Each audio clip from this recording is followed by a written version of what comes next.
Probably the most talked about program in college football over the past week is front and center here at the Voice of College Football. We appreciate everybody jumping online with us as we take the deep dive on Florida State football right here at the Voice of College Football. If you have not joined us on our other deep dives, check out the Michigan deep dive over on the Michigan channel. And of course, we launched with USC about a week ago over on the USC channel. This is something that Tony and I will get together throughout the spring and summer to present to all of you in better understanding each and every university, football program, athletics department, and culture for each and every university. And because of the news that hit this week, we thought it very apropos to look at the school from Tallahassee.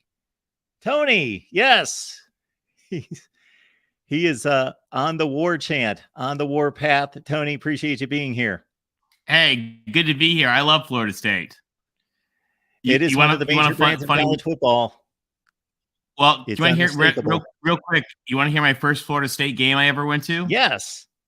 So when I was, fifth grade, sixth grade, maybe seventh grade, I think like fifth or sixth grade, Florida State came to play Michigan. And my dad was really good friends with a bunch of the Michigan coaches and also very good friends with the Miami coaches. And Florida State was number one. And they were, a new upstart. Doak Campbell had empty end zones. This was when like Bobby Bowden was rising them up. And they came, and Michigan was number 3. It was the year Desmond Howard won the Heisman Trophy.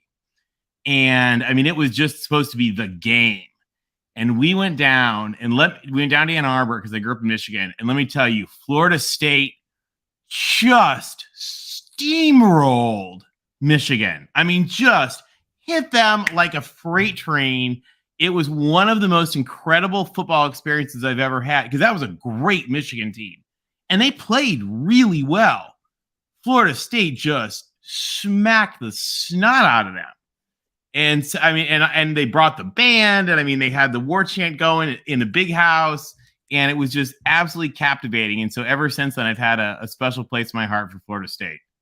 It was an amazing game to be at. Yeah, Desmond Howard, of course, as you mentioned, won the Heisman Trophy. Michigan won the Big Ten Championship and went to the Rose Bowl, lost to Washington that year. Yep. And I believe the final score was because, especially at an earlier time in my life, I was much better at this. But 51-31 comes to mind, and I don't believe it was that close. It was 51-31. Yeah. Oh, no. It could have been 151-31 for how it felt. Yeah. But it was just an incredible game to be at. And well, the funny thing, too, is because, like I said, we had a really good friend that was a football coach for Miami. And so then, and I would have thought Florida State would have won after seeing them. But Miami also had an incredible team that year. And that was one of the wide right games. So it was pretty crazy. Folks, want to remind everyone that you can help us support the channel. Please use the Amazon link that we provide in the description section of all the videos. All you have to do is grab that link. It's the same shopping experience, same deal in regards to nothing out of your pocketbook. I've got friends on a regular basis that'll say, yeah, I used it and it's exactly the way I operate in just jumping on Amazon normally. So please just keep that in mind. Put it somewhere where you will remember it, the Amazon link in the description section. And we are taking the deep dive on Florida State. And I love these looks at university life, the culture, the academic standing of these institutions, of course, the football, but also the overall academic and athletic outlook on these programs. And before we get started, let's go ahead and hear from our sponsor, which is Aura, right here at the Voice of College Football. And you have heard me say this a number of times that this is a situation in which they came to us, and it was pretty remarkable because I already use Aura to secure my identity, my finances, and otherwise. So this worked out perfectly. So let's hear from our sponsor, and we'll come back with the Florida State Deep Dive. Most of us are on the internet pretty much all the time. It's fun. You get to socialize, you get entertained, and in this day and age, it's pretty much necessary. And even if you're one of those people that's not on the internet all the time, you know what is? Your personal information. And there are people out there trying to hack you all the time. They want your email address. They want your phone number. They want your place of employment, and they want to do bad things with it. There's also fairly legitimate corporations and companies that want your information. They want it for marketing purposes. They're going to buy it. They're going to sell it. They're going to trade it. At the very least, it's annoying to you. It's a nuisance. It's aggravating. Your email gets cluttered up with spam email. You get robocalls all the time. That's at the very least. At the worst, it's a threat to your family, to your friends, to your personal information, to your banking, to your finances, to your security, to your safety, to your identity. It can be pretty serious. This video is sponsored by Aura. I got hacked and it was pretty obvious. This was about 8 or 9 months ago, and there were red flags all over the place. And I didn't exactly know what to do, but I knew I needed to do something quickly. I mean quickly. I researched 8, 10, or 12 companies immediately. I went all over the place. I asked people. I was online looking for the best company that could serve my needs and secure my information. You know who I found? Aura. And I'm glad I did. It was amazing. I contacted them. They got right back to me immediately. Their customer support is phenomenal. Their customer service is first-rate, friendly. They are detailed. They know what they're doing, and they do it right, and they will protect you. In addition to everything I just mentioned, they've got a password-keeping service. They keep your credit score. They notify you anytime there's a possible data breach. This has happened to me a number of times. I'm getting notifications all the time when there's a possible compromise to my credit score or anything that I don't want. They've got a VPN that will allow you to browse the internet anonymously. It's amazing. And again, customer service support available 24/7. Click the link in the description section below and get 2 free weeks of Aura. Protect your finances, protect your information, protect your privacy, protect your identity. I did, and I'm glad I did. Aura, thank you so much for what you've done for me, and now for my Voice of College Football community. All right, Tony, it's time to take the deep dive. I can't wait to see what you've put together regarding Florida State University, and again, regarding everything that is going on in college football right now with the ACC 7, just to get a background look at what Florida State's all about. Interesting week. It's been an interesting week for the ACC. But what I hope we can do here, guys, for you is do kind of a dig in to understand a little bit about what's going on in the ACC and kind of where you guys stand sort of in the world of football as well as institutionally, particularly when we talk about like the Big Ten stuff.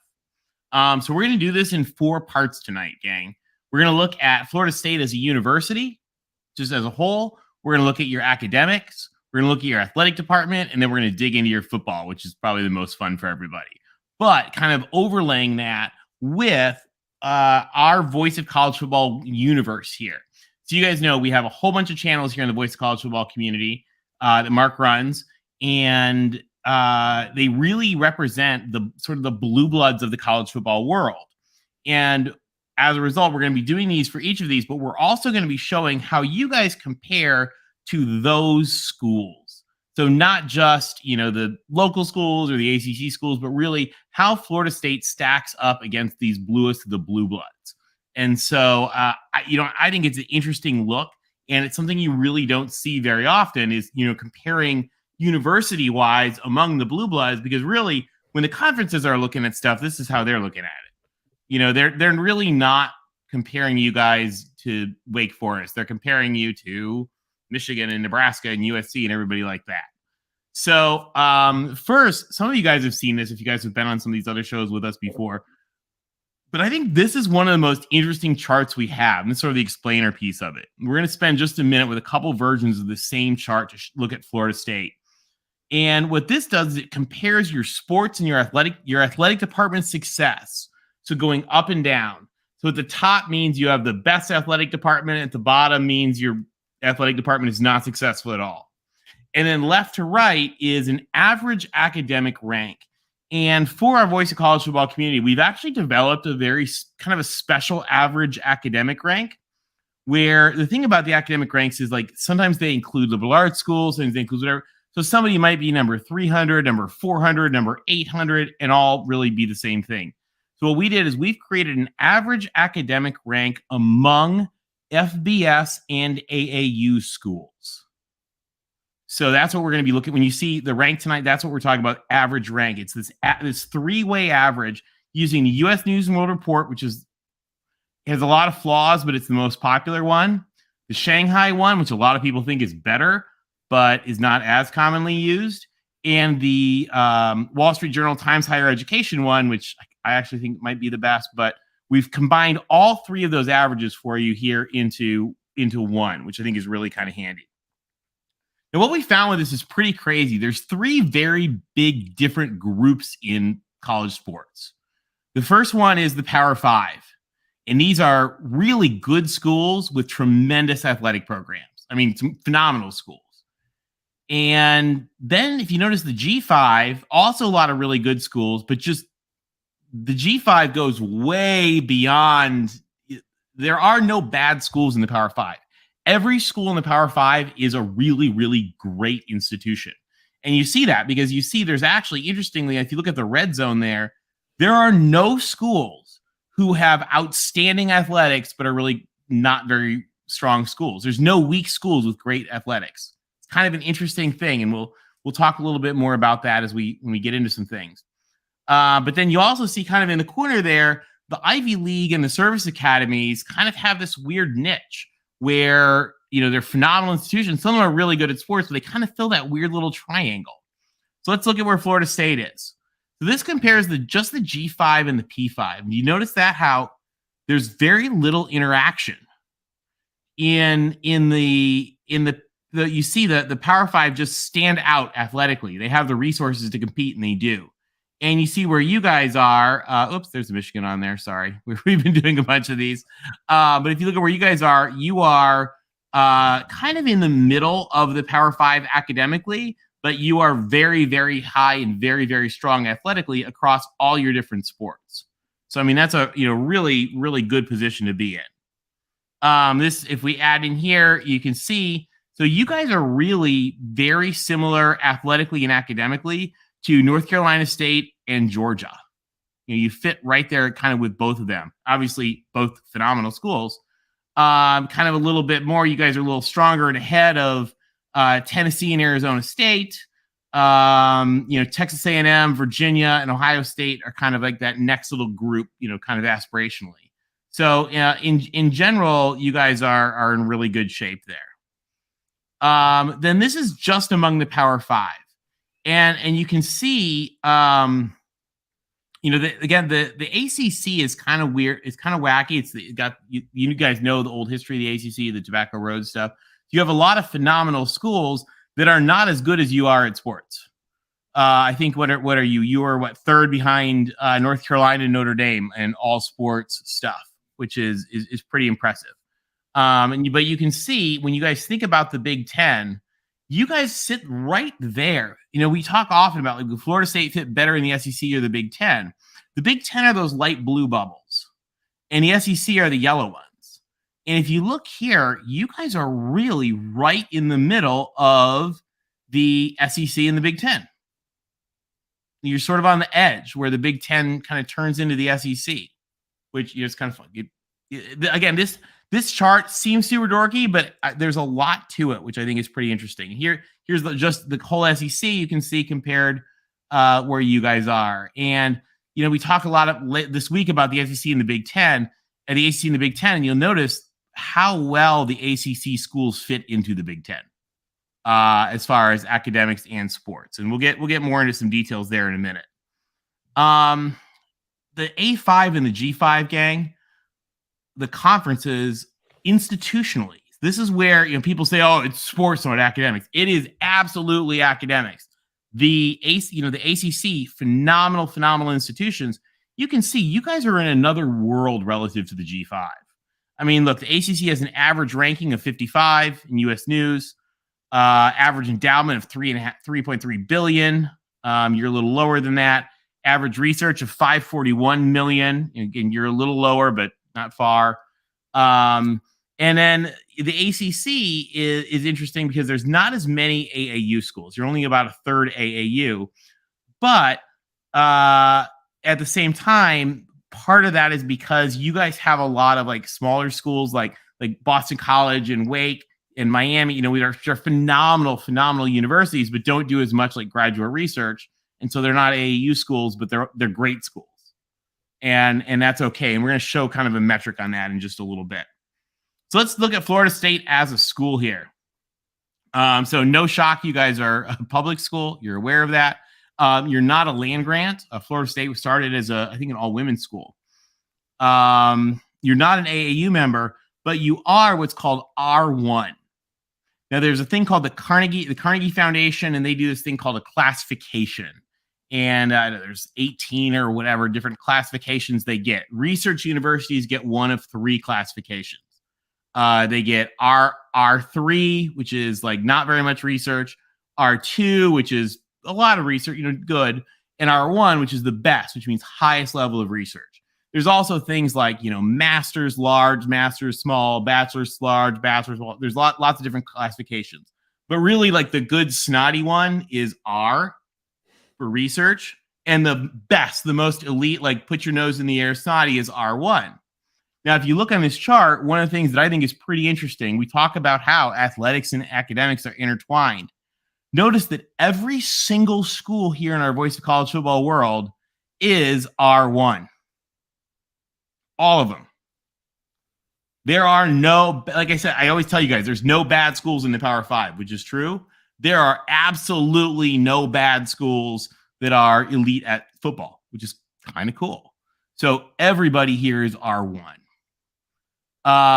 So we'll get more into the school. Population, Tallahassee, not a big city. You guys have about 400,000 people in about a 50-mile range. Now, by the way, so you guys will see these are green to yellow. That is not good to bad. That's just relative among this elite group of blue blood programs. So, like, for example, when you see like Oklahoma's red, well, it's the friggin' University of Oklahoma, right? It's the flagship school of the state of Oklahoma. They're fine. It's a great school. But like their budget is much smaller than anybody else in this, this elite group of schools. So that's, again, red is not bad. It's just, it's higher or lower relative to this elite population of blue blood schools.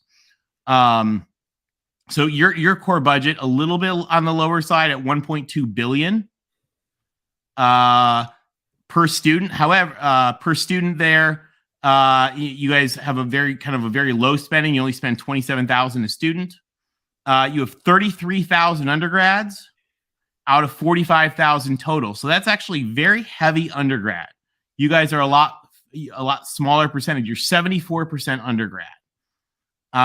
You are, however, one of the things that we've talked about, you guys have heard me talk about this before. One of the things that sports do is they make your school popular. They make you cool. They attract applicants.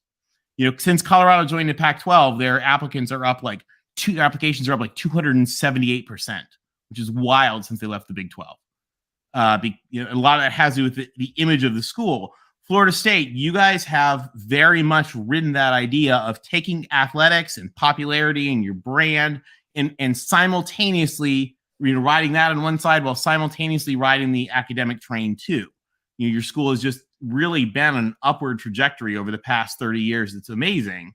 And that's resulted in the fact that you guys get 65,000 applications a year. It's one of the highest here. And these are the most popular schools in the country, a lot of them. And you guys are some of the highest. You have only a 37% admissions rate, which is really good, hard to get into. And one of the things that I love about Florida State is if you look at here, look at how green you are in affordability. You guys are one of the most affordable schools in the country of these elite blue blood schools. In-state's only $23,000, out-of-state's only $36,000, and the average net price, so the average price of somebody that's on federal financial aid of some kind is only $12,000 that they pay. So that's pretty good. So that's your school, kind of in a nutshell. Any surprises, Mark? Not necessarily surprises here, just to veer off of this and connect it to the news of the week. When you saw the 7 schools that are in cooperation together to look over the grant of rights, 4 schools certainly didn't hit most people as being surprising: Miami, Clemson, Florida State, and North Carolina. But the other 3 seem to be, from an athletic and football standpoint at least, especially football, um, not separated from the rest of the group, the other 7. So, how do you interpret those 7 getting together on that initiative? So I'll tell you guys, and some of you guys are not going to like this. You're not going to believe me, whatever. So I've said back in February that I suspected that this might all be brinksmanship to change the distribution of your future college football playoff money. So there is going to be we don't know the exact amount. Some people say it's going to be 8. Some say it's going to be 10. Some say it's going to be 15. An average school in a conference is going to get an extra bump of about, let's call it 10, maybe 15 million a year with this new college football playoff. Because there's the first 2 years and it's going to go up, and then they're going to bid it out and it's probably going to go up way more. So there is a lot of new money coming in. So if you think about it from an ACC standpoint, you have your media payments and your NCAA and all that, and your bowls and all that. And I forget what that comes to right now. It's probably like, I don't know, 45 million or something you guys get from the ACC. Forgive me, I'd have to check. Your media rights part right now is about 36.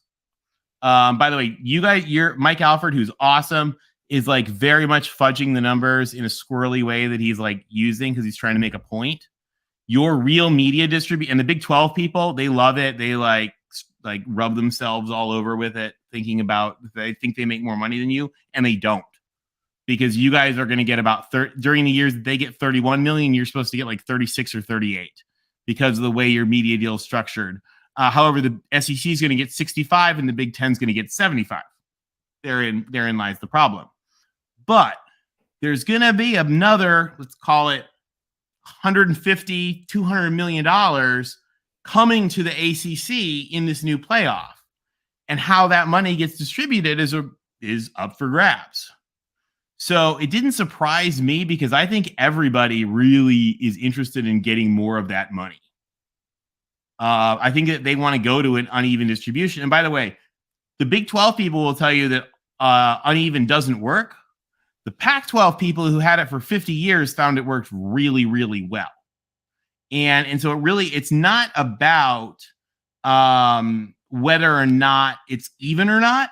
It's about whether or not everybody is aligned on how it is distributed. So, like, for example, they've talked about a merit-based distribution.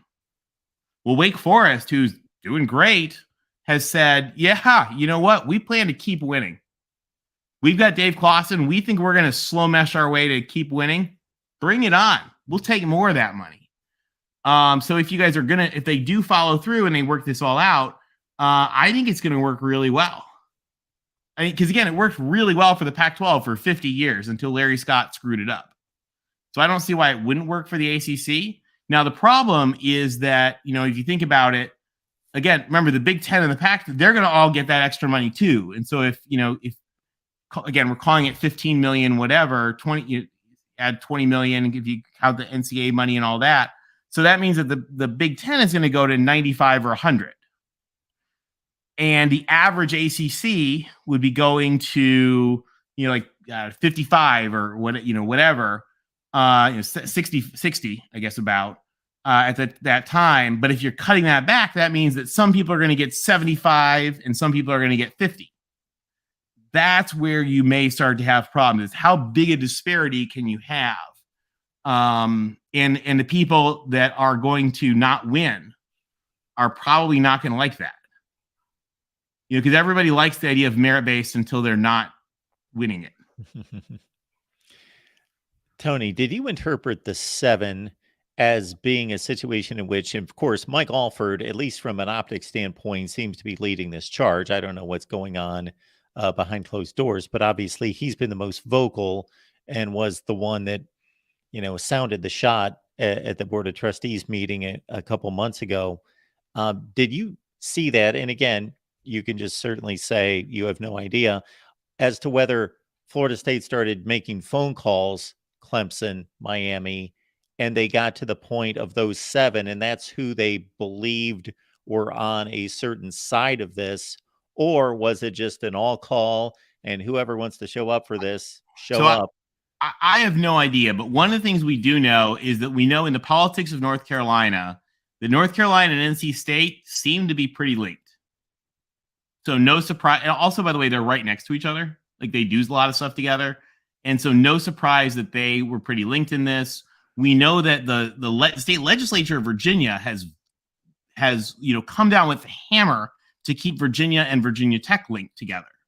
I don't know if you guys remember, Virginia Tech is how the Big East ACC lawsuit got when the Virginia delegates or whatever forced the ACC to change. I think was it Syracuse that you invited and then uninvited because the delegates made you take Virginia, and they came to the judge and tried to change which side of the lawsuit they were all on, and then the judge threw it out because he said this is stupid. So again, you have those kind of relationships. I'll be honest, doing the math on the Big Ten, and we could talk about this all night. I don't know that. So the math seems to me, from what I can tell from the Big Ten, that there's money for Notre Dame +1. Who is that one? Is it you guys? I don't know. Is it North Carolina? That's what I hear. But then what about North Carolina State? I don't know. Is it Stanford? Maybe. There's a lot of maybes in that, but it seems to be there's money for Notre Dame +1.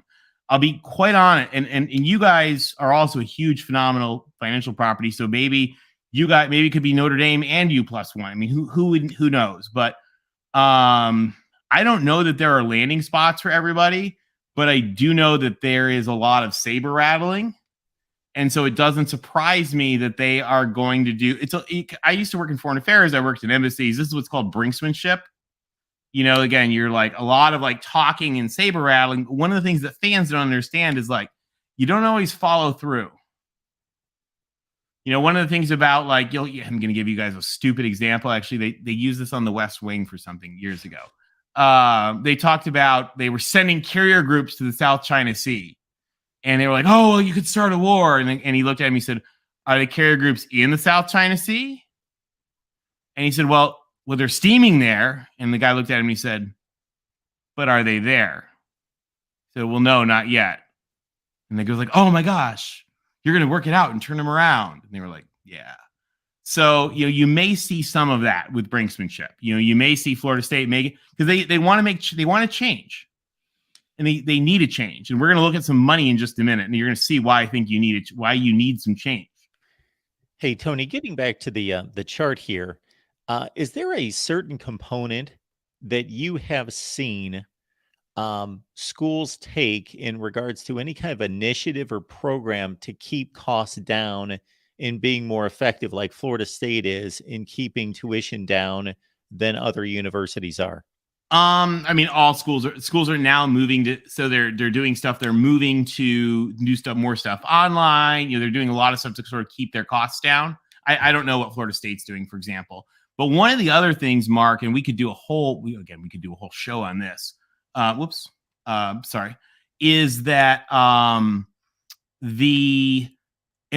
there's an enrollment cliff that is coming, and it's tied to like kids who weren't born during the recession. So like during the 2008 recession, like a lot of people didn't have kids. And so a lot of these schools, like USC has grown. USC has almost doubled in the past like 20 years. Like that's wild. There's twice as many people there as there was when I was there. And so, for example, you guys heard like Iowa Wesleyan closed, like stuff like that. So as all these schools have been growing and technology lets them leverage, they do asynchronous learning and all these other things. And so there's an enrollment cliff that's coming where there's not going to be as very many 18-year-olds. And as a result of that, like colleges, can some of these schools, where's USC on here? What is their enrollment? Can USC sustain 20,000 undergrads? When I was there, it was, I think, 12 or 14.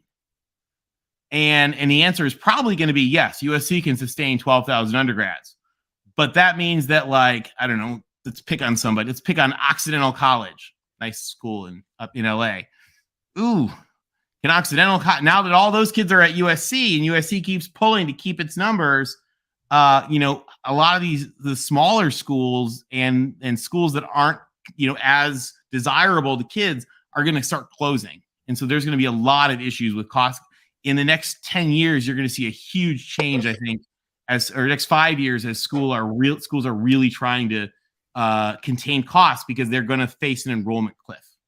Again, there's not going to be very many 18-year-olds compared to what there's been.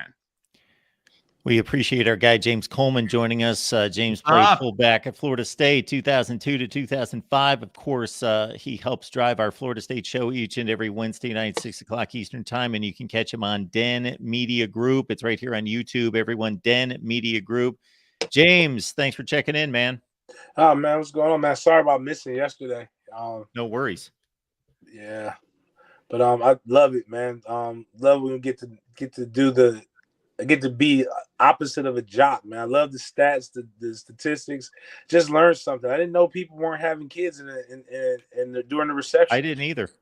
Yeah, it's good. It's an enrollment. If you guys follow Scott Galloway, if you don't follow Prof Galloway on Twitter, phenomenal, like, business, like, entrepreneur guy who's like the most beloved professor at NYU, and also hysterical. But it's one of the things that he warns.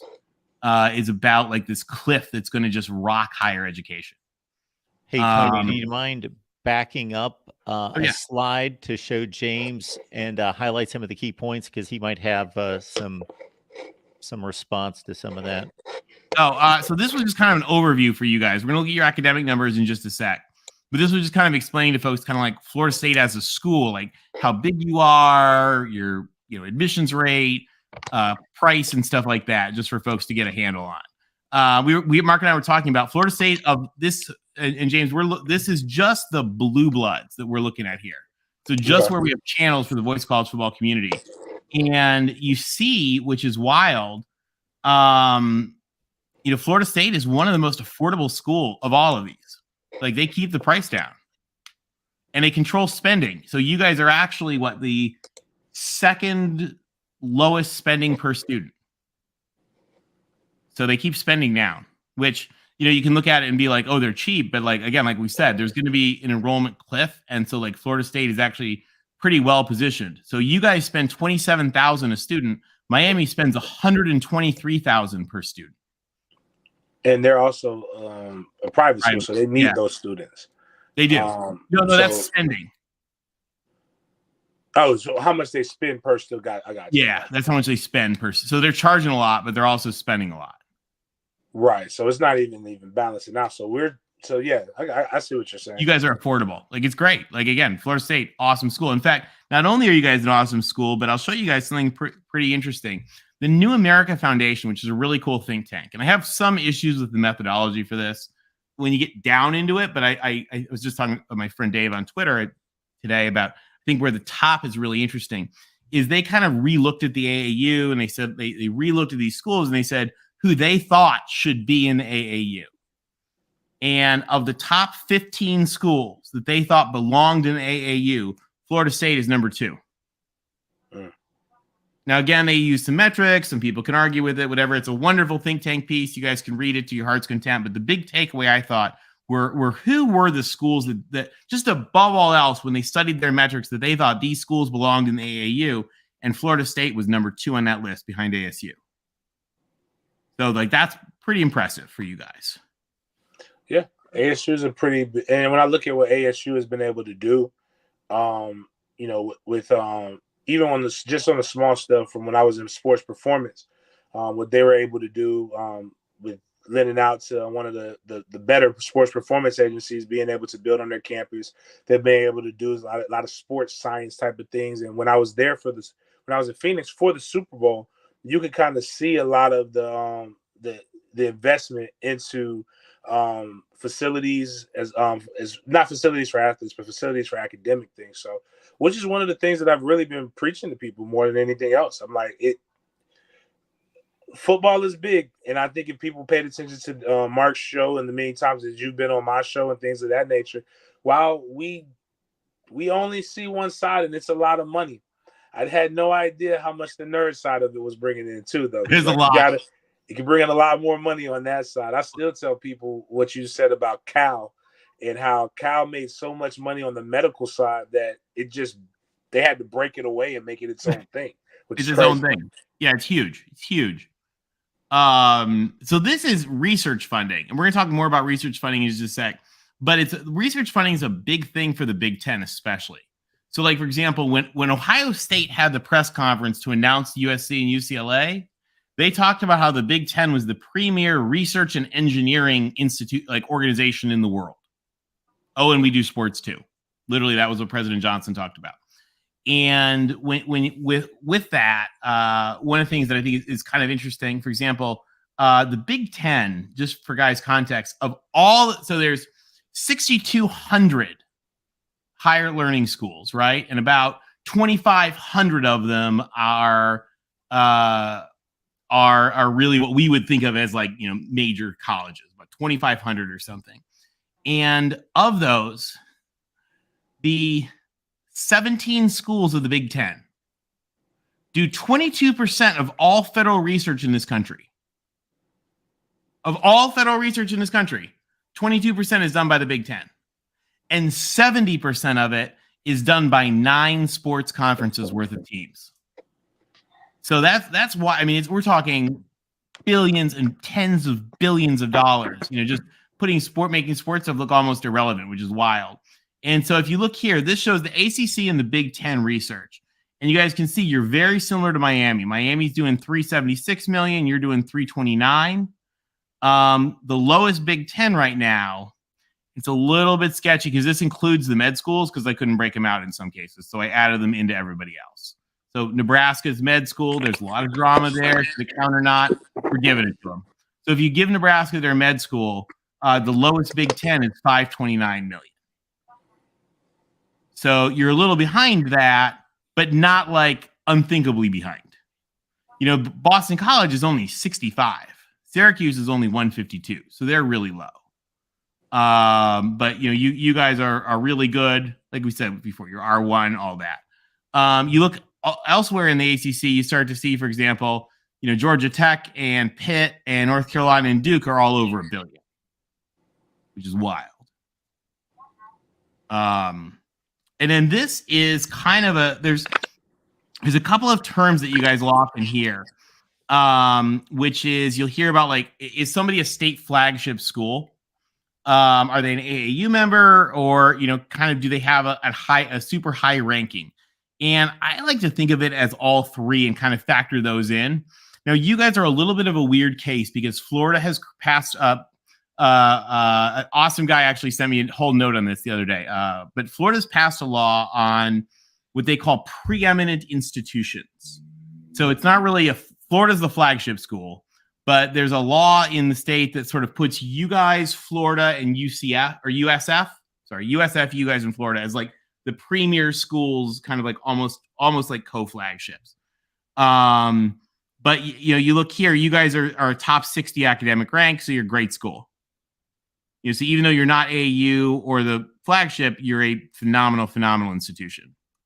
And let's take a look at some of your numbers. Let's take a look at your academic comparison. So like we said, this was top 50, the other one was top 60. Your average, if you just take a look at those 3 different rankings we talked about, that special customized ranking, you guys come out to be number 52. We already talked about your admissions rates, really good. You're number 55 U.S. News, number 74 Shanghai, number 49 Wall Street Journal. Outstanding. Forbes, you're number 36. Forbes is a little wackier. Your faculty ranked by Washington Monthly is at 71. Your research rank comes out to be 81. Again, these are great numbers. You guys have a $1.4 billion endowment. Now, remember, there's a difference between research and endowment. Endowment is like a savings account that the school has that it like earns interest from, and can spend that interest to sort of support the school. Research is actually what they're spending on graduate research. So sometimes people mix those two up. But your endowment is $1.4 billion. Really solid. It's great. Again, you see sort of in this realm, there are schools with crazy numbers, right? Like what's Texas? Texas is 6 billion. Texas should be higher than that, I think. Texas is screwy because the whole system is like one big endowment. I gotta fix that and sort that out. You guys fundraise. It looks like you fundraise about 93 million in the last year that we had fundraising number for. You've had 5 Rhodes Scholars. Not a thing to worry about. Your social mobility rankings. So like, how do you guys do like with, first generation kids and all that? 116, and you have an 83% graduation rate, which is pretty good for a big public school like you guys. So overall, very, very strong academics. And people I think that are older don't realize how strong Florida State academics really are. Again, Tony, social mobility rate. What is that's factored in there? Oh, it's a Washington Monthly puts together. It's I don't know, they got like 20 different factors, but it has to do with like how kids do relative to Pell Grants, expected graduation rate based on like income stuff. It's a lot of those kind of factors. So essentially, like is your school really good at helping kids of like low means succeed in life? Or for example, are you a school that just like takes rich kids and churns them through? And you guys do really well in that. All of these schools do. There's nobody that's really bad in this world in that. So again, real solid. Again, you guys are gunning at some of the best of the best. You compare like Michigan and all that, but really, really, really great stuff. So we dig into take a look at how you compare to everybody else. Sure. All right, so this is that 3-way average academic ranking we talked about. Kind of where are you guys relative to everybody else? You guys can see you're right there. You're right by Georgia, Arizona, Utah. So really, really strong. But the thing is the ACC is a really, really, really strong academic conference. So I wouldn't get caught up with the fact that you're 4th from last because, for example, you're higher than any school in the Big 12. And you're higher than most of the SEC, even though you're 4th from last in your own conference, which is kind of funny. So again, you guys super, super strong. Student selectivity. So this is your admissions rate. I thought you were higher than that. This might be a year or two old. Sorry. I have to check on that. I thought you were slightly higher. But yeah, taking a look at that, again, really, really solid. You're right between North Carolina State and Miami, equivalent to Georgia, UCF. You guys are right there tied with UCF, which makes a lot of sense given the state. Equivalent to San Diego State. Again, phenomenal academic numbers. This is your faculty accolades. So quality of faculty. Again, Washington Monthly puts this together. This is like faculty and national academies, citations. I'm trying to think what else is in there. Major awards from faculty, stuff like that. They track. You guys are equivalent to Florida, which is really good. Florida's awesome. You're equivalent to Florida, just behind Oregon, equivalent to Michigan State. Again, above 10 of the Big 12, above 13 of the SEC. So really good shape there. You're ahead of Notre Dame, ahead of Virginia Tech, head of Clemson, Boston College. So again, they don't do as much graduate research, so that makes sense. But you're again really, really strong here.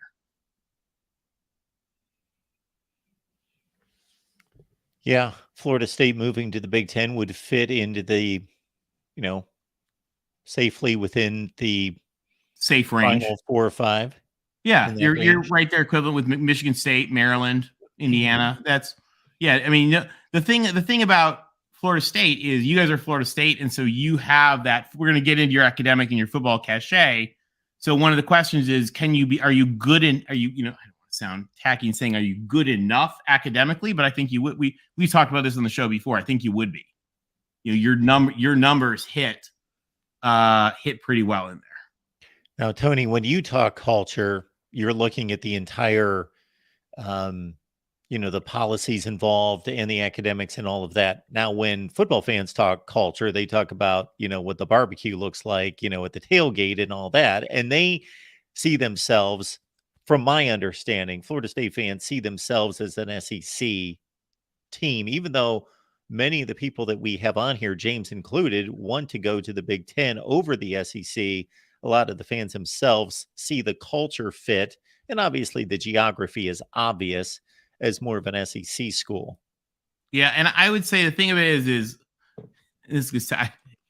these are what we call like first world problems, right? Like these are blue blood problems for Florida State. Like, oh my gosh, do I want to be in the SEC or the Big Ten? I just have to decide. Like nobody else, very few other people have like these types of potential decisions to make. And you know, so as you guys think about the SEC or the Big Ten, you know, there's a lot of different considerations. The Big Ten has a lot of academic stuff that help a lot. We've talked about it on the show before, like the Big Ten Academic Alliance, the integration of purchasing, integration of research stuff, integration of leadership training, IT, libraries, all that kind of stuff. I honestly think the SEC should do the same thing. It should just copy the model. Because the thing about the SEC, remember, the SEC has great schools. You guys see it on here. Like they have great schools, and there's no such thing as a bad school in the Power Five. So again, we're only looking at great schools, and you see the SEC has great schools. It's a great place to be. So I don't think you could go wrong. Because the other thing about the SEC, so again, you guys are at preeminent schools. The wording they use, you're essentially like almost like a flagship. The SEC, since its founding in 1932, has 100% only added state flagship schools and or AAU members. That's it. They've only taken flagship schools or AAU members. So, I mean, a good friend of the show actually jokes. He told me once when I was showing his number in the SEC, he said, "Shh, we don't want our fans to know how smart our kids really are." Because the SEC has great schools. So wherever Florida State would end up, whether that's in the ACC, I'm not convinced you don't really want to be in the ACC just with more money. Whether it's in the ACC, whether it's in the SEC, or whether it's in the Big Ten, those are all really good places to be. There's nowhere in those three conferences that I think that there would be like a concern for the academics or the institution or even the football. I got to say, for a guy, speaking of myself, that covered the SEC and specifically Alabama, Ole Miss, and Mississippi State, and lived in the state of Mississippi for 7 years when I was first starting in this business, I'm a bit surprised to see that Mississippi State ranks above Ole Miss academically, because the reputation down there is that Ole Miss is the higher, more highfalutin school. Here's the academics one. Yes. So probably the reason for that, I don't know Ole Miss, Mississippi State. I'm just going to guess. Does Mississippi State maybe have like a lot of like more science stuff? That could be. Like Ole Miss has the law school, and Mississippi State has like this, and maybe, I don't know, maybe like the hospitals in Jackson, and like the medical professors don't count in this ranking. I don't know. I'm not sure. When you can really drill into stuff like that. I'll give you an example. Alabama. UAB is Alabama's med school, in addition to like its nursing school and some stuff like that. So the thing of it is like when you look at Alabama and you see like Alabama's numbers aren't good, it's because half of Alabama isn't there. Half of Alabama's up in Birmingham calling itself UAB. And so sometimes when we look at these numbers, we actually go through and correct them. So you'll see I'll put like includes med schools, blah, blah, blah. A friend of mine, this is going to sound really silly, but a friend of mine gave me the rule once. He said, once you get your own team, it doesn't count as you anymore. Because, you get things like, for example, the ag school at Florida or Georgia, like we count that. Well, the ag school at Cal is called UC Davis. It has its own, even though it's like the number one vet school in the country, and it was called Cal's University Farm. Today it's UC Davis. So sometimes with these numbers, guys, you got to take them with a grain of salt, because like I said, Alabama, they've got all their like literal rocket science people in Huntsville, building stuff for NASA. And Alabama has a phenomenal, massive, wonderful med school in Birmingham. And then you look at it and you're like, oh, Alabama's not very good. Alabama's great. They're just like some of their numbers don't show up on these. So that's, again, that's a bore you guys too much with that detail, but these are all great schools. This is research. So guys, you can see the Big Ten is all about research. The Pac-12 as well. The Big Ten and the Pac-12 are so intertwined with each other. But you guys can see the ACC is right there, right close behind. Now, Cal is a weird one because, again, the number for Cal, that research number, depending on your interpretation, can be anywhere from 800 million to about 11 billion, depending on what you want to include. If you go to the whole school, it's more than the Big Ten. But if you just Cal Berkeley, maybe it's 800 million, maybe it's 10 billion. I actually try to simplify it. It comes to about like 2.5 or 3. But that, Cal, we got Gumby in the group. Gumby's a Cal guy. They're a beast. Johns Hopkins, who's part of the Big Ten for their Division I sports, is a beast. But you guys can see in the ACC, you've got some beasts too. Again, you guys are great as well, but you've got, Duke, North Carolina, Pitt, Georgia Tech, Virginia Tech. I mean, these are all really, really good schools. And you can see it there in this chart. And again, Florida State has benefited dramatically from being in the ACC. Like the image, the brand of Florida State, the academic brand of Florida State that has helped you guys attract faculty and grow your school, because everything you have is on an upward trajectory, which is pretty cool. Research ranking. So this is like quality of research, stuff like this. You're higher than Miami. You're just a little bit behind Notre Dame.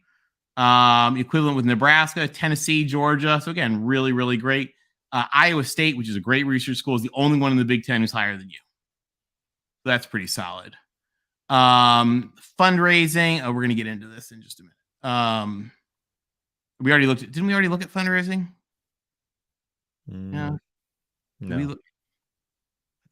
Hold on. Oh yeah, we skipped over. Oh yeah, fundraising. You're at about 100 million. You guys were a little lower. Sorry, I forgot. That was a quick number. So fundraising. Your fundraising is a little low. So I think it's part of the reason. We're going to get into athletics in just a minute. Part of the reason I think you guys may be a little bit more stressed about this sports money is that you don't fundraise as much. So the average ACC school fundraises. Now, again, this is academic fundraising, right? It includes like the medical school and the law school and the business school and all that, but it also includes sports. And if you think about schools that can raise a lot of money, they can raise some more money for sports. So Florida State's only 93 million on average, which is less than the average Big 12 school.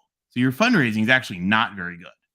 And again, and that's a couple years old, right? So maybe you have a new development director and you're doing things a lot better now, but as of a couple years ago, it was 93 million. Again, average ACC schools 212, average Big 10 schools 455, average PAC schools 460, average Ivy League schools 570 or whatever. So again, that's not a big number. So it's probably why your school's a little bit stressed about sports money. And we're going to look at sports money in just a minute. Because I think we're on to athletics. Should we look at sports money? Dive in? Sure. Let's get to it.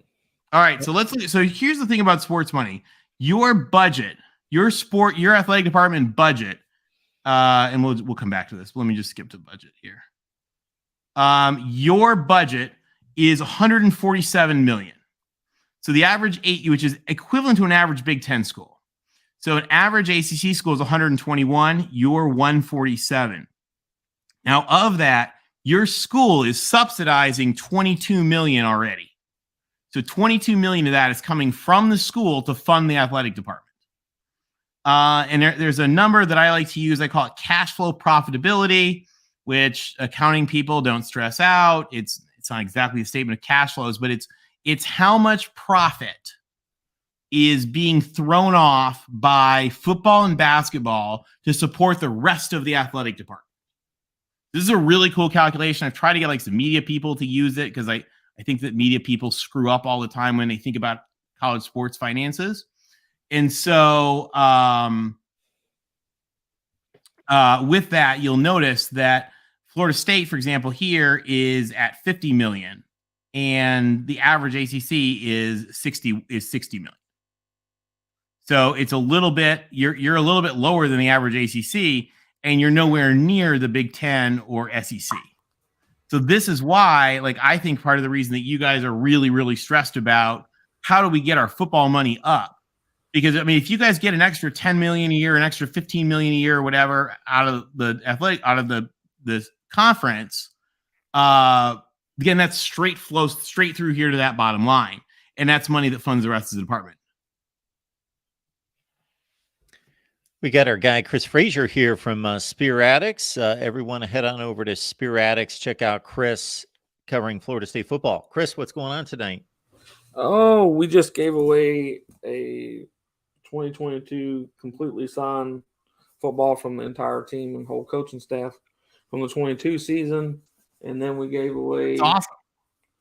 We gave away a game worn patch card of Jameis Winston, Rashad Green, and Devontae Freeman. Nice. That's cool. So we gave those away, and then a bunch of my members bought memberships for a bunch of random subscribers or fans that were watching. So it was a good episode. Very cool. Yeah, Chris has some great stuff going on over there, and you're missing out, folks. So Spear Addicts right here on YouTube. And, of course, Chris has been kind enough to join us on Wednesday nights to bolster our Florida State live show. We had a good one last night, so check that out as well. Don't know if you had a chance to see anything that Tony delivered, but he's going through his various metrics. We looked at academics and funding. Now we're looking at the athletic department. And let's get here to kind of your numbers. So your athletic department is really successful, like we talked about. So there's this thing called the Director's Cup, which is it's the award that looks at all of your different sports together. And so your last 2 years Director's Cups, you guys have 1,800 points. You guys can see that's one of the highest. So you guys are doing really well in that. And now let's look at your national championships, which is a little bit lower. And I think part of the reason is because your school really sort of took off athletically in like in the 70s and 80s. And so you don't have, you don't have quite as long a history to have been winning national championships in various sports. Of the big three sports, so football, basketball, baseball, you guys have 3 national championships. Of overall NCAA, you have 11 national championships. And you have, I think, something like you're credited with 9 Olympic medals. So those are a little low, but given that you were an all-girls school in the 40s, it's not worrisome low. You have 16 varsity teams, or 16 varsity coaches. I mean, sometimes like some schools count swimming and diving differently and track and cross country differently, but your number is officially 16. And you have a kind of a smaller athletic department. You only have about 400 or 530 athletes. But you're running of that. You're running you're actually pretty cheap kind of on athletics. Again, part of the reason that they're stressed about money is that they don't spend as much as you would think compared to some of these other schools. Because your whole athletic department, you guys are pretty solidly yellow in all this stuff compared to everybody else here in the blue blood world. Again, your department budget's $147 million, of which Florida State only spends $54 million on football. Miami spends $75. You guys spend $54. Your basketball, you spend $11, and your Olympic sports, you spend $26 million. So, for example, Ohio State and Texas are spending over $130 million on football. No, Correct? CFB budget 69 for Ohio State. Oh, where was I? CFB budget. Oh, okay. I was going. Oh, that's the That's total the number. profitability. Okay, gotcha. Yeah. So Ohio State spending 70, you're spending 54. So that's not. I mean, again, if you can win, you're winning, right? You're Florida State. So like, if you can win and not spend as much money, that's a better thing. But this is part of why Mike Alford stressed about, like, if Mike Alford can find another 15 million or 10 million, that's big for you guys. Because again, the profitability, how much we think your athletic department's throwing off is about 50 million. Ohio State is throwing off $137 million to support the rest of their athletic department. And again, the athletic department is a lot of overhead, facility, stuff like that. So that's where that money goes from. But Ohio State is making a lot more money. Texas is throwing off 134, and you're only 50. So you guys are one of the lowest. Who's lower than you? West Virginia's lower than you. Virginia Tech's lower than you. And I think that's it of these blue bloods. So Florida State's pretty frugal. Is that surprising? I don't know. I was a little surprised, but I don't know the department as well. Yeah, it's surprising. It's surprising to me. I wonder if that's going to change a lot once our standalone football facility happens. Mean they'll spend more?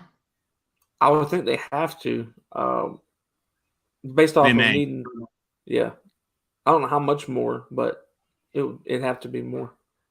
Well, and the other thing too is spending is not always the be all end all, right? Like, some of these schools spend a lot and don't win. I love the comment. Miami needs a refund. So it's not just like spending, but when you're a little bit lower, there's some questions sort of why they're lower. Getting out of the money, because for the money folks, take a look at your other sports. College World Series, you have 23 College World Series appearances, which is second high or third highest of any of these schools, which is awesome. You've been to one Final Four. Your basketball has been strong, but was not very strong this year, I understand. So your basketball this year was 121. Your 10-year Ken Palm last year was you were pretty solid. You had like 25 points, which is pretty good. So athletic department-wise, you guys have a really strong athletic department, but it's not as well funded as a lot of people I think would think. So that's kind of Florida State's athletic department. Should we dig into football? Sure. All right, as we breeze through these, we'll just see if there's any that were interesting. Again, we talked about you guys are on the smaller side, by the way. You had 500 and some athletes. So you're this is the average ACC. ACC is, of all these conferences here, you'll see ACC is usually about the fourth biggest athletic departments as far as athletes and teams and stuff. So you guys are a little bit smaller than most of the ACC schools. Here we talked about revenue and subsidies. Skip that. Here again, here's your all sports success. This is how many of those Directors Cup points you guys have. You'll see you're fourth in the ACC. It's really good. Third if you don't count Notre Dame. But so you're sitting there right between NC State and UVA, which is great. You're equivalent to UCLA and Princeton, just a little bit behind USC, equivalent to LSU and Tennessee. So overall, your athletic department does really well, which is pretty strong there. Somebody says baseball. Yeah, exactly. We talked about profitability. And again, these are the top 30 most profitable programs. Again, we said you're 50 million. You're not one of them. So that, probably part of the reason that they want to try to find ways to turn more revenue. Recruiting expense, you are not one of the highest spending on recruiting. So you're not one of the top 15 spenders on recruiting. Your recruiting is a little bit further down. And let's dig into football. So this is kind of an interesting thing. We just looked at this. We were talking about expansion today. So I just thought I'd throw this out for you. This looks at how many schools have won a national championship, how many schools have won a Heisman Trophy, and how many schools have been part of a modern college football playoff or BCS appearance. And there's only 9 schools outside the Big Ten and SEC who've done all 3 of those, and you're one of them. So you guys, Miami, Notre Dame, Pitt, TCU, Colorado, Syracuse, Stanford, and Georgia Tech. So you're one of, when we think about like expansion and pedigree and all that kind of stuff, you guys are one of only 9 schools to have a national championship, a Heisman Trophy, and have been to the playoff or the BCS. So I thought this chart was really interesting. Like, how consolidated success really is. Any surprises in here? Well, you threw me right out of the gate because I was searching for SEC and Big Ten teams. But yes, they have their own chart. They have a lot in the middle. I'm not going to lie. Yeah, we just got to change it to where it's playoff appearances. You got to take Miami out of that because they've never made it to a playoff appearance. But other than that, we're good. I had a lot of people be like, well, we were in the Liberty Bowl. That should count. I was like, guys, don't go. If you need a participation trophy, go buy one on Amazon. So let's look at your football comparison. One thing about your football is that I would say take some of this with a grain of salt because, again, you guys became a massive football blue blood in the 80s. Yep. So you don't have, an extra 50 years of Sugar Bowls to count. So, we take it with a little bit of grain of salt. Kyle Umlong, who's a fantastic, fascinating blogger, great Twitter personality, has what he calls the blue blood ranking. Kind of a really neat thing. Of that, he puts you guys at number 16. In Winsipedia, the website does a really cool aggregate ranking across a whole bunch of metrics, and they put you guys at number 13. Again, phenomenal given that you weren't really playing football for most of the century that a lot of other people were. Yeah, you would think that's a top 5 since 1980. Exactly. Since 1980, you guys are top everything. So, you're kind of you guys in Miami are both kind of a little asterisk on this. But if you take, for example, and where I think is fascinating though, is take a look at all of a sudden national championships. Okay, you guys have 3. Oh, and I don't know if you have more debatable ones, but this was the NCAA credits you with having 3 consensus. You have 3 Heisman Trophy winners, and you have 72 weeks at number 1, which is one of the better of folks on here. Mm-hmm. Certainly one of the better of younger programs. 567 weeks all time. Again, not pretty impressive because a lot of these people were being ranked while you were an all-girls school. Since 2000 there, you have 230, which is pretty good. TV viewing, you guys do great. We did, and it's not, I don't have it in here, but we did with Ryan from the D1360 Realignment channel. He's an awesome guy, Ryan D. He's from Chicago. He did an analysis of TV rankings, and when you compare how you do by channel. So the truth is that most of TV ranking is not fans. It's just what channel it's on. And when you adjust by channel, you guys are number 1 in the ACC, Pac-12, Big 12, as far as most attractive TV property, significantly. So again, your TV numbers are really good. We did a fan base study a year and a half ago. You guys did really well there. Kind of put you guys estimated about 3 million folks that would attribute themselves as fans. Your all-time winning percentage, really pretty strong, 66%. You've won 15 conference championships, which doesn't look that high, but is really awesome because you joined the conference in 1993. Yeah. I mean, some of these schools, they joined. When did you join your conference? 1895. So they have more. Michigan and Ohio State have more, but for having joined a conference in 1993, I guess actually, Mark, we should adjust this. We should have one percentage of conference championships you've won. That'd be a good figure. Yep. That would be. I'm gonna write that down. I think that would actually be a really cool figure. Percentage of conference championships. I mean, you guys would have to be what, half, give or take. Yeah. You've won 15. You've only spent about 30 years. So you guys have about half of the conference championships.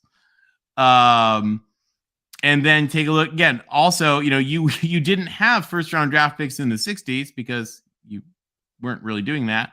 But your NFL numbers are great here. You've got 45 consensus All-Americans. You got 46 NFL first round draft picks. You had 277 draft picks overall. Once again, here your budget, $54 million, less than a lot of these people. You're certainly getting a better return on it than Miami has been, and it throws off profitability of about $50 million. And then those numbers will just sort of show you how they fit in here. So this, by the way, is something really interesting, and you guys are a part of this. This is 1950 to present national championship winners. Look how consolidated we have become. This is everybody. I count Notre Dame with you guys because they're an ACC member and they play half their games in your conference. So again, we've really become concentrated into 3 conferences have won all the national championships, with the exception of, Washington, Colorado, and Brigham Young. That's it. Those are the only ones that aren't. 2 of those are split, and one of them is debatable. So everything else is Big Ten, SEC, or ACC now with realignment since 1950. And Heisman's are very, very similar. So if we take a look at national championships just since 1985, ACC here, you got 24% of them. You see, we've got this just wild consolidation. And so one of the things that when we talk about realignment, if I'm Florida State, I'll be honest, I don't, and this we could talk all night about, and everybody in the chat will have different opinions. If I can get close enough, or I can get enough money to be competitive in the ACC, I don't know that I want to jump to the Lion's Den. And that's a really good discussion. How much money do you want to have to play a murderer's row of all of those programs when there are a lot of Pitts and Boston colleges that you could play? So it's a whole nother discussion. But you guys are really in a kind of nice niche right now, I think. But I thought that I thought was interesting. So let's take a look. Weeks ranked. This is weeks ranked. And remember the fact that these people were ranked when you were in all-girls school. So you're doing really, really well. In the ACC, Notre Dame is number 1 in the ACC, but you're not far behind. And they're not that far behind as far as rankings go. This is rank. It's not absolute number, but you see, rank wise, you're pretty solid. Right there with UCLA and Auburn. So pretty good. So that's our quick deep dive. Any surprises there with football? Looking forward back to football. No, again, it's a very uneven situation with Miami and Florida State, just because I will steal this term from somebody that appears on our shows from time to time, microwave dynasties. They just heated up out of nowhere and took over and became elite like that. And what Bobby Bowden, of course, achieved was just remarkable and unprecedented. And then the consistency to stay there pretty much since then, albeit, a dip here for 3 to 5 years. But other than that, yeah. So you've got, a lot of schools there that obviously benefit from the black and white and pre-World War II editions. Then you've got the other ones that have held strong throughout: Alabama, Ohio State. And it's really interesting because Oregon would be another one that has obviously picked up steam in the last 20 or 25 years as well. Since Kenny Wheaton. Yeah. Kenny Wheaton's pick. Changed the program on one play. But it's interesting to sort of see there. I guess we shouldn't have put poor West Virginia next to Alabama. That's a little awkward. We might have to update the chart. We'll shift him over. But I thought it was interesting to see what kind of how well they've done given where they are. And like we said, when we're looking at the academic stuff, Florida State is in a really, really interesting position because you're good enough. Should the realignment world work out, you guys are good enough, I think, to be able to go anywhere. You're good enough for the Big Ten, and you're good enough for the SEC. And the ACC is a wonderful place to be if you can work out the money. Again, the ACC, remember, guys, now Mike Alford, who's awesome AD, is like trying to sell a message and probably trying to fundraise. So when he's giving your numbers, those numbers are really shady. Those numbers usually don't include the ACC network, is what they're doing. Or the other thing is, remember that your TV contracts pay like an increasing amount each year. So when they tell you guys that, oh, the ACC contract averages like 11 million or averages like 16 or 17 million, or whatever, that is from, I don't know, whatever it was, 2011 until 2036. So the thing is right now it's in the 30s. I think it's like 34 now. Then it's going to be, it's something still like an extra $1 million a year. Right. So it's like, I don't know the exact amount. I forgot. I used to know because I have it written down somewhere, but it's like, 34, 35, 36, 37, 38, 39 million. So it's going to be in the 40 millions. Right. So you'll hear like Big 12 people will say, oh, we're going to get 31 million and they're only getting 17. It's like, actually, no, you're going to get 31 and the ACC is getting like 36 when you actually line the years up. So you guys are number 3 in money. And it seems like the Pac-12 is not going to beat you. I don't know if they'll beat the Big 12 or not, but they're not going to beat you. And some like Disney people have said that that's intentional because of the way your contract is, like that you're not going to put somebody ahead of you. So you guys in the ACC are number 3. It's just a number 3 that's about to be pretty far behind number 1 and number 2 money wise.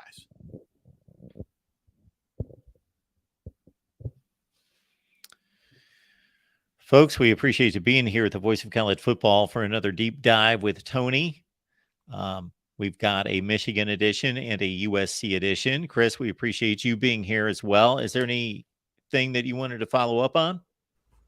To be completely honest, because Tony had came on your show before and also came on with me and James on his show, I just wanted to come in and learn some more. So I figured if there was any context, I can't add context to this. I know the numbers TV wise over the next 5 years, and I know that. Okay, so you have the better. Am I about right? It's in like the mid to upper 30s. Correct. Yeah. Okay, that's what I thought. It's just that 1 and 2 are going to be so much 60s more and 70s. Yeah. So, well, and that's the thing is when we talked about here with the budget, again, you think about it, because remember, football and basketball pay for the rest of the department. So you guys are throwing off that bottom line is that special number we've created for you guys, which is estimating how much profit is thrown off by football and basketball to fund the rest of the department. And you guys are throwing off $50 million. Virginia Tech, I mean, why would Virginia Tech be interested? Virginia Tech's only throwing off 36. Ohio State's throwing off 137. Michigan's throwing off 120. USC, who's crying poor over in the Pac-12, is throwing off 80. So, it makes sense that for you guys there. And by the way, the other thing about USC is USC's your average fundraising is $90 million a year. USC's is $700 million. So again, there's just, as far as the money goes, it was interesting as we were doing this, we could really see where Mike Alford is like, I need the money. And he's from Central. I grew up in Michigan. He's a Central Michigan guy. So like he knows what it's like to be poor. I mean, not poor, but not personally, but as far as the athletic department goes, like he knows how to those MAC schools. And we could do a whole show on the MAC schools. And Mark knows the MAC schools. Like they find a way to squeeze blood from the stone from sports finances. So he's the right guy to have, I think, in that job. Now, Tony, I'm not going to be able to find it because Google is only going to direct us toward the just completed contracts going forward. But the Big Ten and the SEC had a huge lead before these recently signed deals. Do you have an idea off the top of your head what each school was bringing in before these deals were signed, what they're currently bringing in to the end of this current deal? I mean, I could look up what they were still bringing in the most money. I don't know how much was media. I could look up what they're actually getting distributed. That would be. I'd have to pull it up.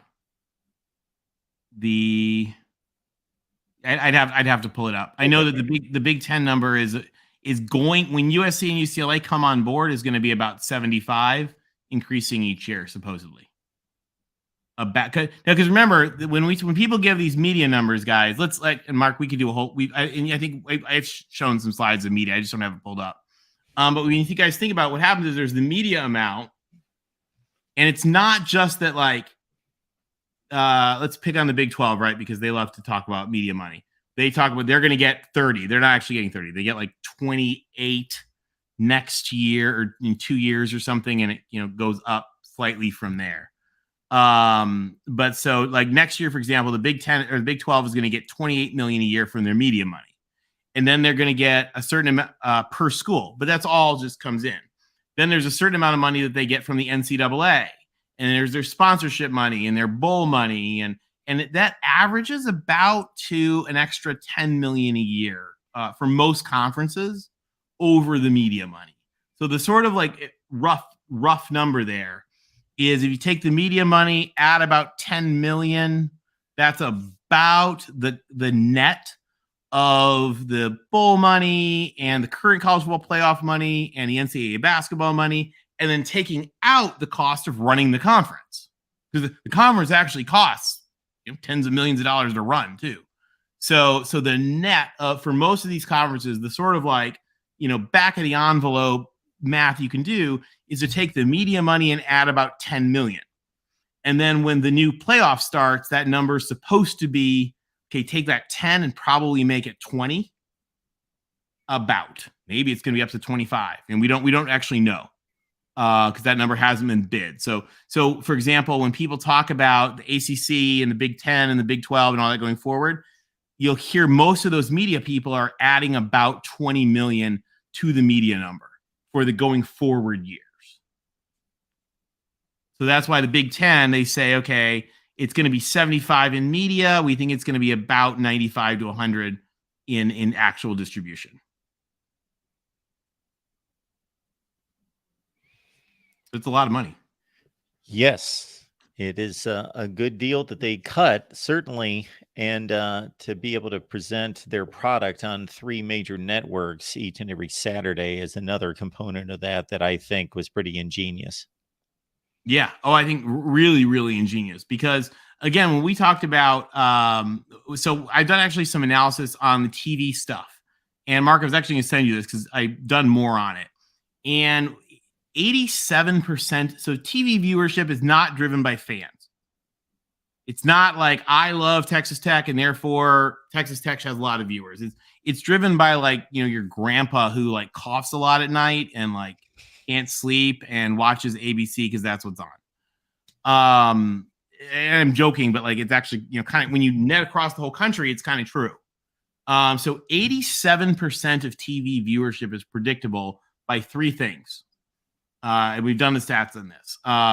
The channel that it's on, which is the most important part, the rank of the teams playing. It's like Michigan, Ohio State play, and it's number 1 versus number 2. Like, so that piece.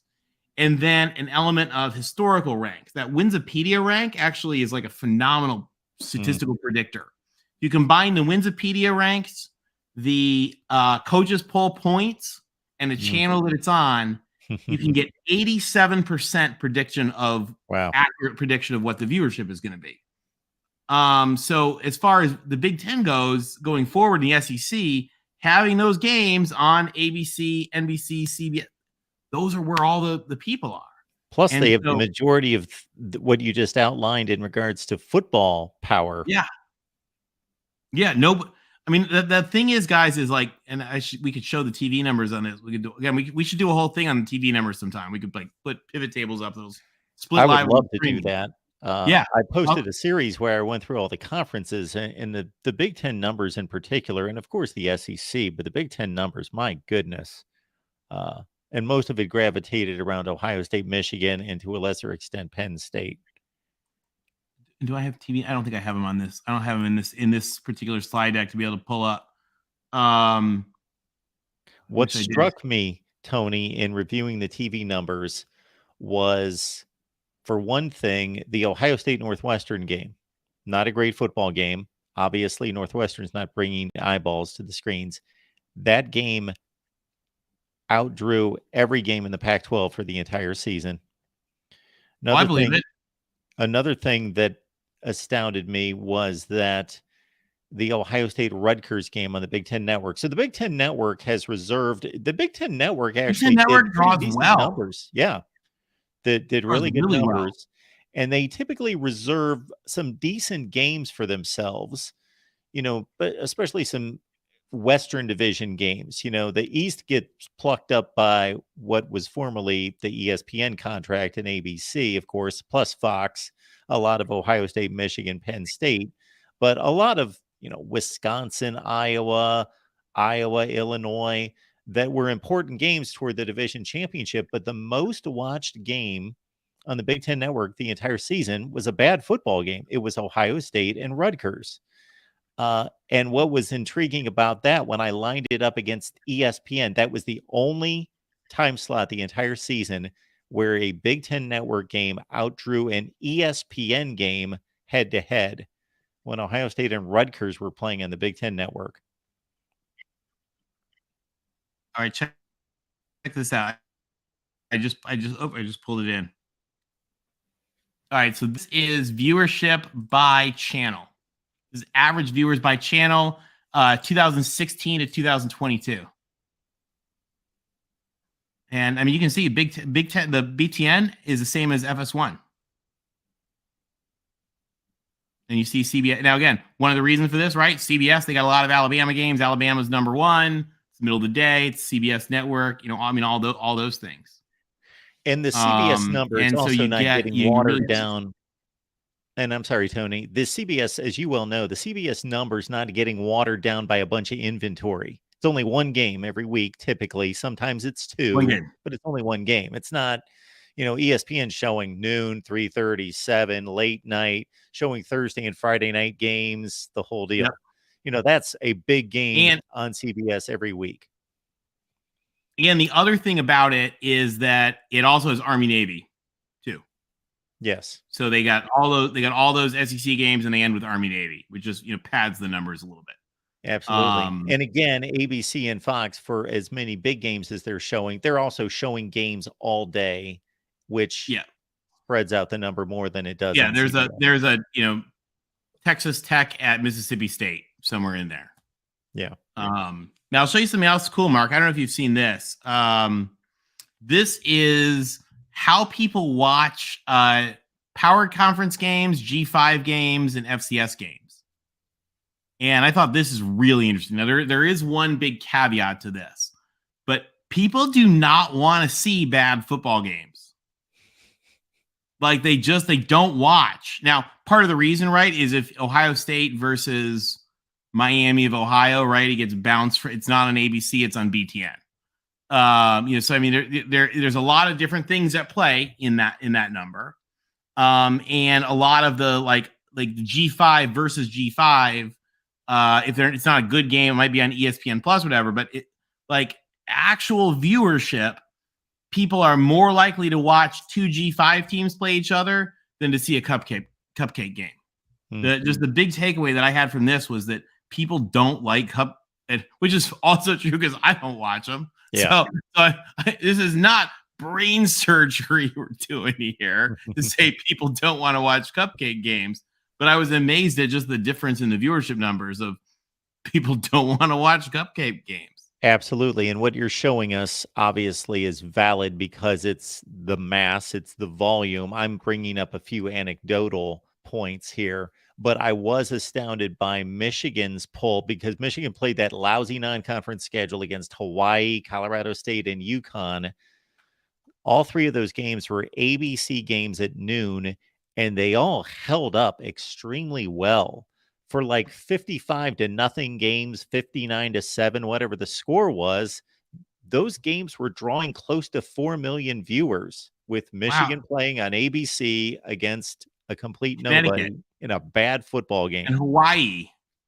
Yeah. I don't know. Go blue. People love them. I mean, but part of that also, right, is when you think about what are the three things that drive viewers? Yeah. It's the channel that it's on, it's the current ranking, and it's a historical ranking, right? Yep. So the Winsipedia thing, guys, actually, because I played with all kinds of numbers using this my old stats program, to sort of see what actually, and the Winsipedia thing works really well on coaches poll. So Michigan was what were they ranked? Number 2 in the country, number 3 in the country? Yeah. Or 4. So Michigan's ranked like 4 in the country. Michigan has a very rich football history, and the game's on ABC. Yeah. And those would tell us that people are going to watch. Same thing with Alabama. I mean, Alabama's number 1, and people watch the number 1 team.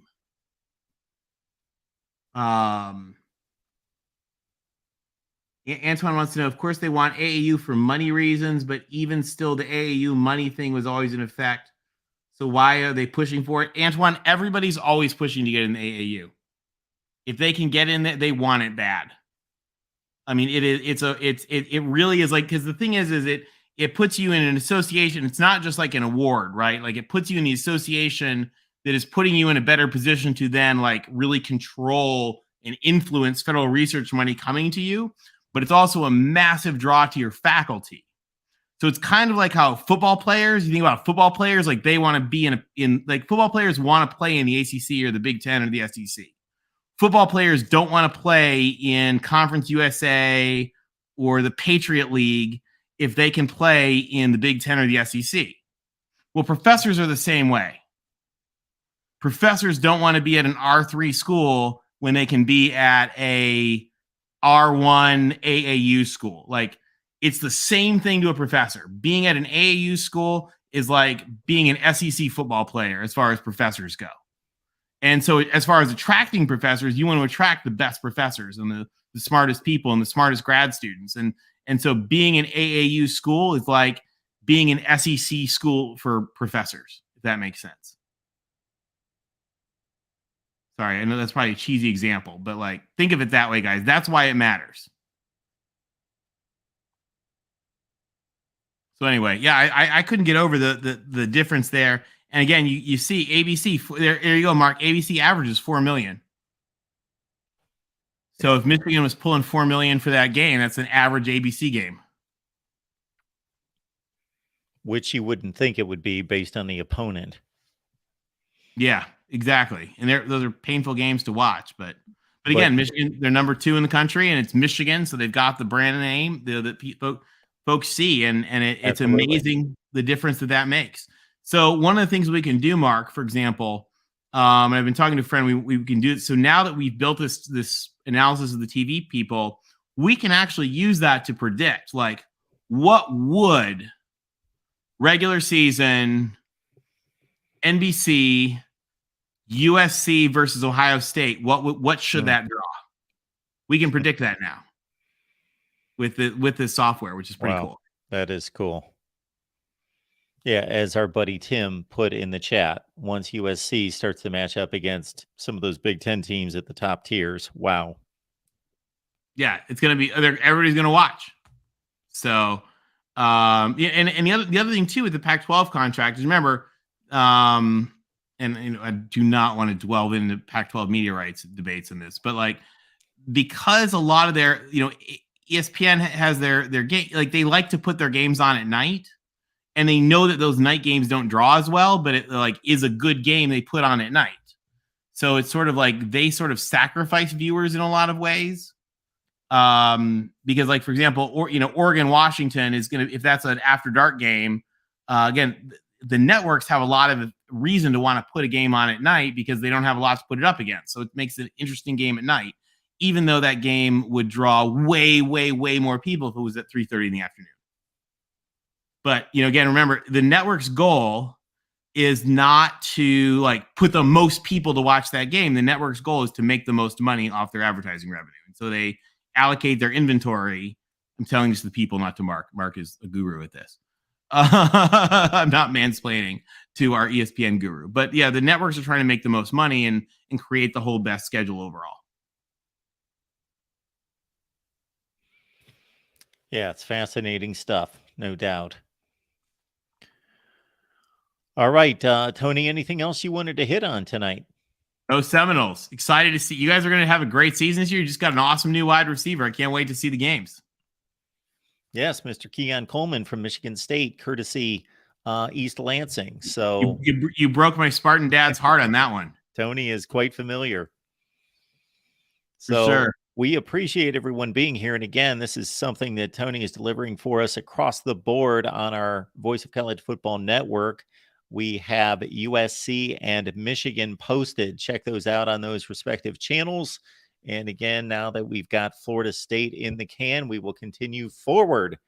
So, Tony, thank you so much for being here and providing this for us. And I look forward to more metrics out of you now that you're diving into the TV results. Thanks, guys. Hey, it was great to chat with you guys. Good to see you, Gumby. Good to see Antoine and everybody else. Thanks for watching. Fight on, Tim. Thanks, Tony. Thank you. All right. I want to remind everyone to please use the Amazon link in the description section, folks. Please use the Amazon link in the description section. It's the same shopping experience. Also, as soon as we get done here, folks, I am releasing part 1 of our program rankings, 2023 program rankings. As soon as we're done here, I'm going to release the program rankings for 2023, the first part. And I've got so much other content available that's ready to roll. We just released quarterback rankings from the SEC. So check those out. SEC quarterback rankings. Did I get it right? Check it out. The video's posted. And again, program rankings are coming out extremely soon. And soon, if you are disgruntled with your team's number of national championships as credited by Tony via the AP or otherwise, we are going to revisit every season in the history of college football and revisit the national championships right here at the Voice of College Football. We do it upright thanks to you. Please hit the like button on your way out and consider contributing right here at the Voice of College Football. And we will see you soon. Again, program rankings are being released within the next 5 to 10 minutes.